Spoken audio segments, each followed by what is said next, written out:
За, сайн байцгаана уу? Та бүхэнд сансрын 7 хоногийн мэнд хүргэе. За, тэгээд саяны бидний үтсэн бичлэгэн дээр гарсанчлан Dude Perfect-ийн копигээ залуу Blue Origin-ы хөлгөөр сансарт нислээ. За, ниссэн тухай баримт киноны нэг хэсгийг бид нар үзлээ. Тэгэхээр саяын бичлэгийг үзээд хэр олон хүүхдүүд сансрын аялал ямар гоё юм бэ? Бид нар эсвэл сансрын нисгэгч болохыг хүссэн бол хэдийгээр бичлэгэн дээр гарч байгаачлан мөнгөө төлөөд нисэж байгаа боловч тэр хүмүүс тэр сансарт очихын тулд тусгай бие махбод болон сэтгэл зүйн бэлтгэлийг хийж байгаа. Тэрнээс гадна сансрынхаа тоног төхөөрөмжтэй харьцаж зурх юм дасгалуудыг бас хийчээд хөөрж байгаа. Тэгэхээр эндээс юу харж болох вэ гэхээр орчин үед бид нэр сансрын нисгэгч болох бол амаргүй. Гэхдээ боломжгүй зүйл биш юм а гэж байгаа. Гэдгийг бид эндээс харж болох нь байна.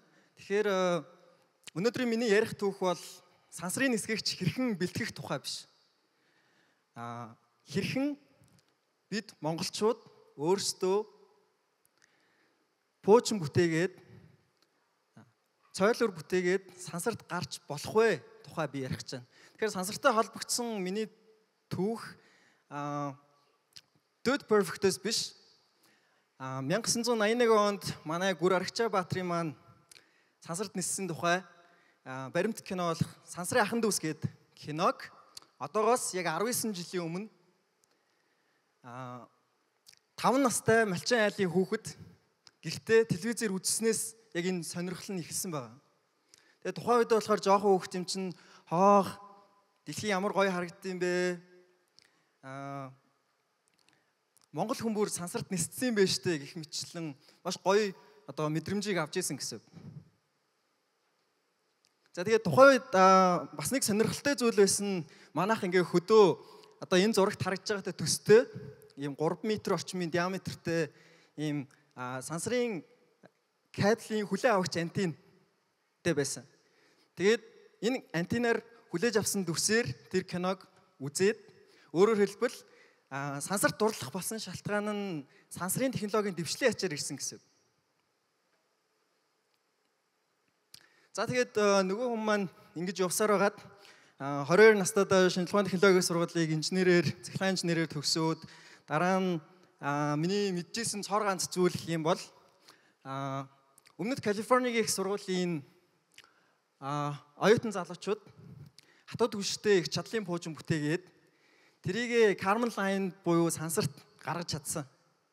Тэгээд бодохдоо яг за сансар судлалын чиглэлээр ингээд мэрэгчлээ ахиулах хэрэгтэй байна. Гэхдээ хажуугаар нь бас ийм их чадлын хатад түвштэй буужингийн туршилтыг хийж үзэх хэрэгтэй байна гэдээ ерөөдөө тухайн үед бага бүрдүүлж эхэлсэн. Анхандаа бол яг энэ аялагч 4 гэдэг нэртэй шүү. За аялагч 4 шиг ийм нүсэр пуужин хийхийг бол зориагүй.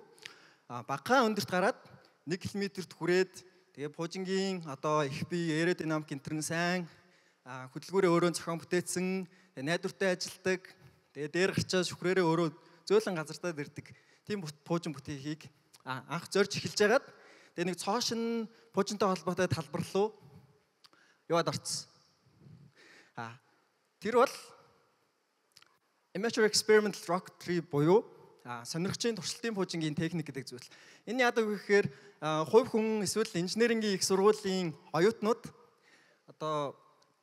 пуужинг өөрсдөө бүтээх. Гэхдээ зөвхөн шинжлэх ухааныг технологиг хөгжүүлэх зорилгоор сайн дураараа ингэж хөгжүүлдэг тийм зүйлийг хэлж байгаа. Тэгэхээр огтхонч шин зүйл бол биш байгаа. Бүр одоогоос яг 60 гаруй жилийн өмнө Америкийн нэгдсэн улс тэргүүтэй улс орнуудад яг энэ төрлийн туршилтууд эхлээд заавал пуужин бүтээхээр NASA ч юм уу, Роскосмос ч юм уу, JAXA-гийн хийдэг зүйл биш юм аа. Хэрвээ хүсэх юм бол оюутан залуучууд нийлээд хатад түвштэй пуужинг бүтээж болдгиймаа гэдгийг анхны тийм гаргалаа нь гарч ирсэн нэгдсэн ойлголттой хүмүүс болж ирсэн байгаа. Сүүлийн 60 жилийн турш дэлхийд даяар. За тэгэхээр эндээс ерөөдөө манай пуужингийн хөгжүүлэлтүүд эхэлсэн гэж хэлж байна. За энэ дээр нэг зүйлийг тодтогч хэлэх ёстой зүйл нь болохоор пуужинд ашигладаг түлш гэдэг байгаа.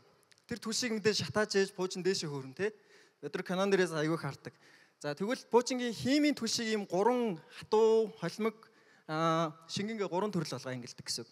Тэгэхээр хослолмол болон шингэн түлшийг нь бол би өнөөдөр ярихгүй гэсэн үг. Энэ хоёр нь бол яг хуу хийхэд арай төвөгтэй, маш нүсэр том инженерийн багийнхан ажиллаж ийж пуужинд хөөрөгдөг. Гэхдээ манай Гүр Аргачаабаатар жишээлбэл тэр шингэн түлштэй системээр ажилладаг пуужингаар сансарт гарсан гэсэн үг. Саяны Dude Perfect гэсэн яг адилхан.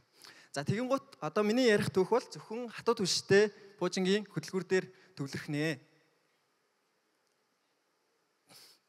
За тэгээ бид нэр өнгөрсөн оны 12 сард багаараа хамгийн анхны Nix нэртэй хатуу түлштэй туршлын пуужингаа ажилуулад тэгээд хөдөлгүүрийн статик тест, хөөргөлт энтер маань амжилттай болоод 1 км-ийн өндөрт хүрсэн.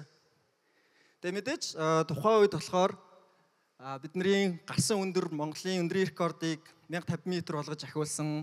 Тэгээд ерөөхдөө бидний саяны аялагч дөрвийг хийсэн материал, одоо нийлэнэл материал, тэгээд их биеийн хэлбэр дизайн энтер бол ерөөхдөө анхны удаад ихэд тэрнтэй төстэй яг адилхан арга барилаар хийсэн учраас маш том амжилт болсон байна гэж манай багийнхан үзээд тэгээд цаашдаа ер нь хатуу түлштэй пуужингаар хязгаартан тултал хөгжүүлээ гэдэг шийдвэрийг шин зорилгоо гаргасан гэсэн үг. Энэс хойш. За тэгэхээр таадын зарим нь мөрийн хуулийг мэдэх байх.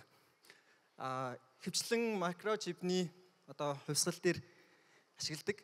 За тэгэхээр миний бодлоор болохоор сүүлийн 30 жилийн хугацаанд одоо ялангуяа хиймэл дагуул дээр сансрын технологийн одоо хэрэглэн дээр зургийн зүүн гартал тарагдж байгаа 1990-ад оны авраг хэмжээтэй энэ хиймэл дагуул одоо ийм том нүсэр хэмжээтэй байсан гэсэн үг. Мэдээж энийг хөөрөхийн тулд асар том пуужин эрэхтэй тий.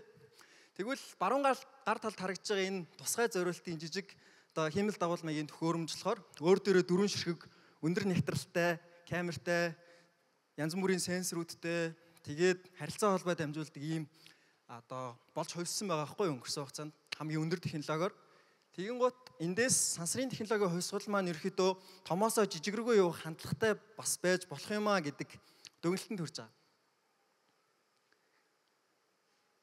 За тэгээд энэ дээр болохоор миний хамгийн их урам зориг авах дуртай түүх болохоор Шинзланд гээд улсыг сансарт гарцтай болгосон ийм хувийн компани байгаа. Rocket Lab гэдэг нэртэй. Энэ компани болохоор өөрсдийнхөө бүтээсэн одоо энэ хөөрж байгаа электрон гээд пуужингуудаараа сансарт одоо бол жижиг хэмжээтэй ачаануудыг гаргаж байгаа. Одоо сая өмнөх хэлтгэлүүд дээр байсан ондоогийн эсвэл тэмүүлэх хиймэл дагуул шиг тийм жижиг хиймэл дагуулууд эсвэл бүр том хэмжээтэй хиймэл дагуулуудыг өөртөө ачаад бидний хамгийн сайн мэдэх SpaceX-ийн алдарт Falcon 9 ч юм уу тийм пуужингуудаас зарим тохиолдолд бага өртгөөр одоо ачааг дэлхийн тойрог замд хүргэдэг тийм өндөр технологи эдгээр хөгжүүлж чадсан байхгүй юу. Тэгэхээр энэний үүсгэн байгуулагчдын үзэж байгаагаар болохоор бид нар том хэмжээтэй тийм одоо пуужинг айгүй удаан хугацаанд бүтээгээд тэгээд нэг одоо хиймэл дагуулыг гаргах гэж удаж ийснаас арай бага уурын жижигхэн пуужингуудыг бүтээгээд тэгээд тэндээ мэдээж бага пуужин хийж байгаа юм чинь богино хугацаанд угсраад ингээд тестлээд хөөрөхөд бэлэн болгочихно. Тэгэхээр олон давтамжтайгаар ингэж ачааг сансарт гаргах нь илүү үр дүнтэй гэж үздэг юм байна л та. За тэгээд бид нэр сансарт гарцтай болохын тулд яг юу хийх ёстой юм бэ гэхээр хамгийн түрүүнд аюулгүй байдал бидний толгойд заавал байх ёстой. Одоо интернетийн ачаар орчин үед даяаршаад хүмүүс саяны хэлсэн хатуу түвштэй байна уу, шингэн түвштэй байна уу, пуужингийн технологийн хөгжүүлэлтүүдийг хийхэд Монголд ялангуяа яг энэ чиглэлийг amateur experimental rocketry-г сонирхох залуу ирээдүйд улам олон болно.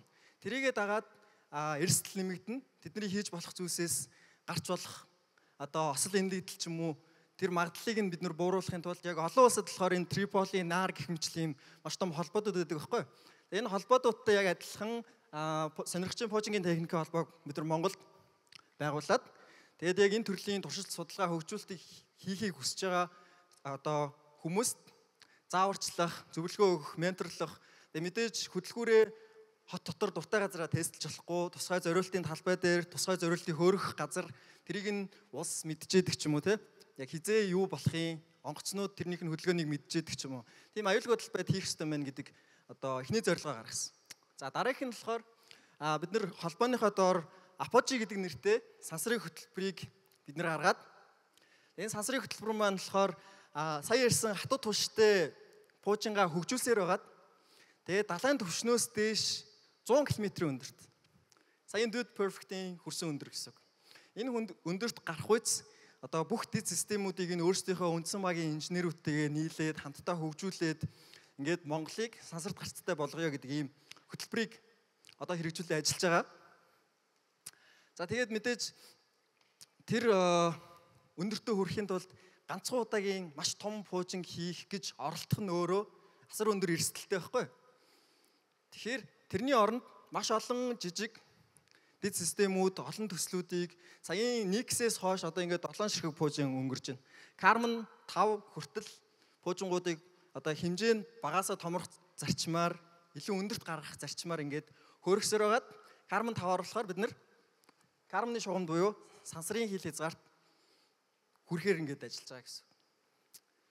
За тэгэхээр мэдээж саяын энэ одоо зорилгыг хэрэгжүүлэх юм бол олон улсад яг хүлээн зөвшөөрөгддөг тэр сансрын хил шугамыг Монгол өөрсдийн инженерүүд өөрсдийн бүтээсэн цойлуураар одоо хүрч чадсан ингээ аль биесээр нэрлэгдэнэ гэсэн үг. За энэ гарч байгаа бичлэг болохоор Up Aerospace гэдэг хувийн компани хөөргсөн яг тэр карбоны шугамд хүрч байгаа бичлэг.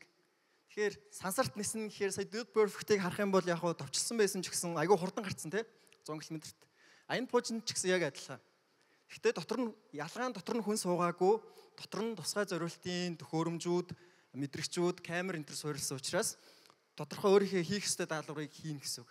Тэгэхээр бидний хамгийн эцсийн сая өмнөх слайд нэр үзсэн Carbon 5 гэдэг пуужин болохоор яг энтэй адилхан даалгаврыг гүйцэтгээд тэр өндөрт гараад мэдээж зураг авна, орчныхоо датануудыг цуглуулна, гэх мэтчлэн ийм шинжлэх ухааны маш чухал ач холбогдолтой. Гэхдээ бидний хувьд бол бүр чухал ач холбогдолтой өөрсдийнхөө бүтээсэн системийг турших ийм том боломж. Нөгөө талаасаа Монгол инженер залуучууд энийгээ хөгжүүлэх ийм эхлэл нь болно гэсэн. За тэгээд энд ингээ Монголд хэдэн залуучууд айгүй мундаг төслийгээд сансарт гарцтай болгочлоо. Гэхдээ энэ нь болохоор бидний яг хэтийн зорилгот бол яг хангалтгүй гэсэн. Бид нар илүү олоолаа болох хэрэгтэй тий. Тэгэхээр олоолаа болохын тулд манай пуужингийн техникийн холбоон дээр ингээ алхах сургуулийн сурагчдад зориулсан ийм пуужин бүтээх ийм хөтөлбөр явуулдаг байхгүй. Тэгээ хөтөлбөр маань болохоор яг их чадлын пуужинг манай сурагч нар зааварчилгаанд ор аюулгүй байдлыг нэгдүгээрт барьж ажиллаад бүтээгээд технээсэн дуустал хийгээд хөгжүүлээд тэгээ тэр төслөө ерөөхдөө дараа нь алхах сургуулаа төгсөөд яг aerospace engineering ч юм уу механик инженерингээр сурах байгаа хүмүүс их сургууль эсэхтэй тэрийг ашигладаг эрдмийн ажлаа бүтээлээ ашигладаг гэсэн.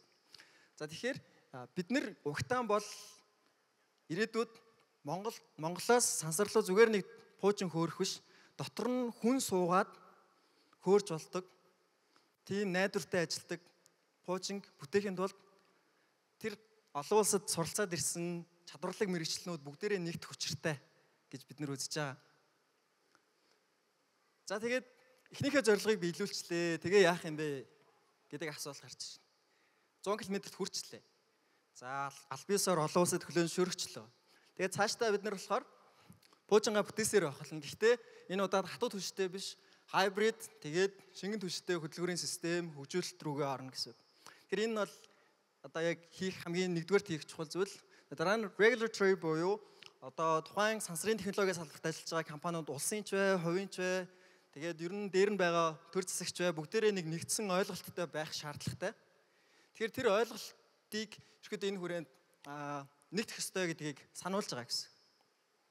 Дараагийн дэд бүтц. Сайн нэг Rocket Lab-ийн бичлэгийг харсан шүү дээ. Өөрсдийн сансрын хөргөлтөнд талбайтай байсан. Саяын төслүүд хөргөлтийн талбайтай байхаас гадна бид нэр ирээдүйд сансарт магадгүй бүр холын ирээдүйд Монгол хүн өөрсдийнхөө пуужингаар нислээ гэж бодоход заавал тийм хөргөлтийн талбайтай байна. Оросд гэх юм бол алдартай нь Байконур, Америкт гэх юм бол Cape Canaveral хошуунд байдаг тийм хөргөлтийн талбайнуудтай адилхан гэсэн. Тэгэхээр энэ гурван зүйл дээр бас ирээдүйд заавал ажиллах шаардлагатай гэж үзэж байгаа. За тэгээ хэдүүлээ бодоод үзье. Цаг хугацааны машинаар аялж болоод өнгөрсөнд очоод тэгээ 1980-ад онд очингуудаа та өөрсдийнхөө за би магадгүй өөрийнхөө аав ээжтэй уулзаад тэгээ одоогийн өндөр технологиг видео кол хийх боломжийг сансрын интернетийн боломжийг тэр хүмүүст ойлгуулах гээд ярьж өгөх юм бол магадгүй тэр хүмүүс жоохон хүн дээр хүлээж авах байх. сайн ойлгохгүй ч юм уу. Наадах чинь жоохон боломжгүй баха.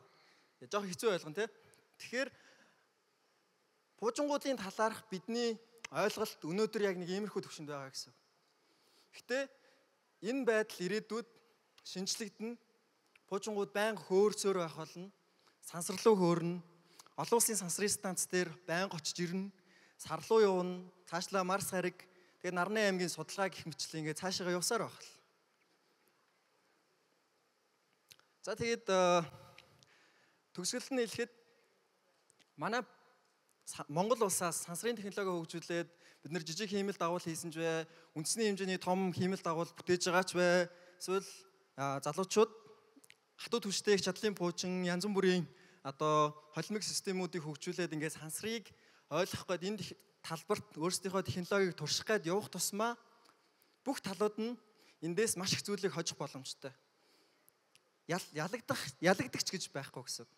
Тэгэхээр эндээс бид нар маш их зүйлсийг олж авах боломжтой учраас хэдий ч энэ одоо шинжлэх ухааны талбарыг чухал гэдгийг нь ойлгодог хүүх залуучууд бид нар олуулаа болох тусмаа бидний алс ирээдүйд маш чухал хэрэгтэй үр дүнгуудыг биднэрт өгнө. Тэгэхээр ихтгэлээ нэг зөвлөлөөр дуусгамаар байна. Бид нар өндгийг гаднаас нь хаг зохиод хагалчих юм бол тэр үхэнтэй. Өндөг өөрөө хагарах боломж нь олдоо өөрөө хагарах юм бол тэр цагт амьдрал эхэлнэ. Баярлалаа.